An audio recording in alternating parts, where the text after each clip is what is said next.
అవమానాలకు పాలై నేను దిగినటువంటి ప్రతి మెట్టు కూడా కొంతమంది పైకెక్కడం జరిగింది. వాళ్ళు పైకెక్కేదానికి ఉపయోగపడడం జరిగింది. దీంట్లో చాలా మంది పాత్రదారులు సూత్రధారులు ఉన్నారు. దీంట్లో ఈ పార్టీ నుంచి వెళ్ళిపోయిన దానివల్ల నేను ఏ విధంగానూ నష్టపోవట్లేదు. చిత్తశుద్ధితో ఈ పార్టీలో నేను ఉన్నంత కాలం నేను పనిచేశాను, మనస్ఫూర్తిగా పనిచేశాను. ఇప్పుడు కూడా పార్టీ నుంచి వచ్చిన తర్వాత జగన్మోహన్ రెడ్డి బాగుండాలనే కోరుకుంటున్నాను. కానీ ఈ యొక్క ద్వితీయ శ్రేణి నాయకత్వం, వాటిని ఏమంటారు, వీళ్ళు చుట్టూ ఉండేటటువంటి వాళ్ళని ఈ కోటరీ నుంచి ఏ రోజైతే ఆయన బయటపడతాడో ఆ రోజు ఆయనకు భవిష్యత్తు ఉంటుంది. లేకుండా ఉంటే భవిష్యత్తు అనేటటువంటిది చాలా కష్టంగా ఉంటుంది. ఇంతకన్నా మీకు చెప్పగలిగింది ఎక్కడ బయట నుంచి పోయేటటువంటి ఇన్ఫర్మేషన్ ఈ యొక్క కోటరీకి అనుకూలంగా ఉంటే ఎవరినైనా ఆయనకు పరిచయం చేయాలి, తీసుకెళ్ళాలి అని అంటే ఈ కోటరీ కానీ అంగీకరిస్తే వాళ్ళకి ఏదో ఒక రకంగా నయానో భయానో లేకుంటే మంచిగానో కాళ్ళు పట్టుకోనో చేతులు పట్టుకోనో లేకుంటే ఆర్థికంగా ఏదో ఒకటి చేసో. నా మనసు విరిగిపోయింది. మీ మనసులో స్థానం లేనప్పుడు ఈ పార్టీలో కొనసాగాల్సినటువంటి అవసరం నాకు లేదు. కాబట్టి నేను ఈ పార్టీ వదిలి వెళ్ళిపోతున్నాను. మీ చుట్టూ ఉండే వాళ్ళ చెప్పుడు మాటలు విని మీరు తప్పుదోవ పట్టొద్దు. మీకు ఎవరు నిజాలు చెప్తున్నారు, ఎవరు అబద్ధాలు చెప్తున్నారు అన్నటువంటిది మీరు పూర్తిగా అర్థం చేసుకోండి. అర్థం చేసుకొని మీరు నిర్ణయాలు తీసుకోండి. అప్పుడు మీరు ప్రజలకు ఉపయోగపడతారు. మీరు నాయకులు, అధినాయకులు, ముఖ్యమంత్రిగా 5 సంవత్సరాలు పనిచేసినటువంటి అనుభవం ఉంది. భవిష్యత్తులో కూడా మీరు ఇంకా ప్రజలకు సేవ చేయాలి.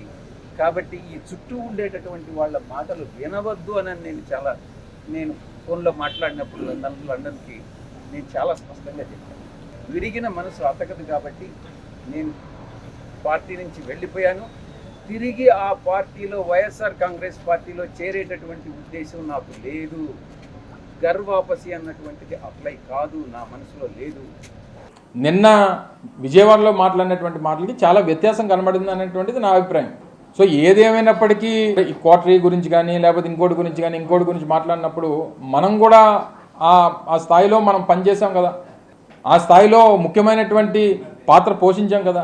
ఒకవేళ నిజంగా నిన్న వారు మాట్లాడినప్పుడు ఏమన్నారు, మెన్షన్ చేసినటువంటి కోటరీ అనేటువంటి మాట్లాడారో లేదా పూజారులు అనేటువంటి మాట్లాడారో, మొన్నటి వరకు ఆ పాత్రలో మనం కూడా పనిచేసాం కదా. మరి చేసినప్పుడు మరి మనం ఏం చెప్పుంటాం, మనం ఏం చేస్తుంటాం అనేటువంటిది కూడా ఒకసారి పార్టీ నుంచి వెళ్ళిపోయిన తర్వాత బెటర్గా మాట్లాడతారు, లేకపోతే ఇంకా జగన్మోహన్ రెడ్డి గారు ఇచ్చేస్తారు అనేది నిన్న మాట్లాడిన తర్వాత వారు ఏదో ఒక ఆయన వ్యవసాయం చేసుకోబోట్లేదు, రాజకీయమే చేయబోతున్నారు అనేటువంటిది నాకు వ్యక్తిగతంగా అర్థమైంది. ఆయన అయితే వ్యవసాయం చేయబోడు, ఆయన రాజకీయమే చేస్తారనేటువంటిది నాకు నిన్న వారి మాటల ద్వారా అర్థం. సో ఇవన్నీ కూడా ఆలోచించి మాట్లాడుంటే బాగుండేది.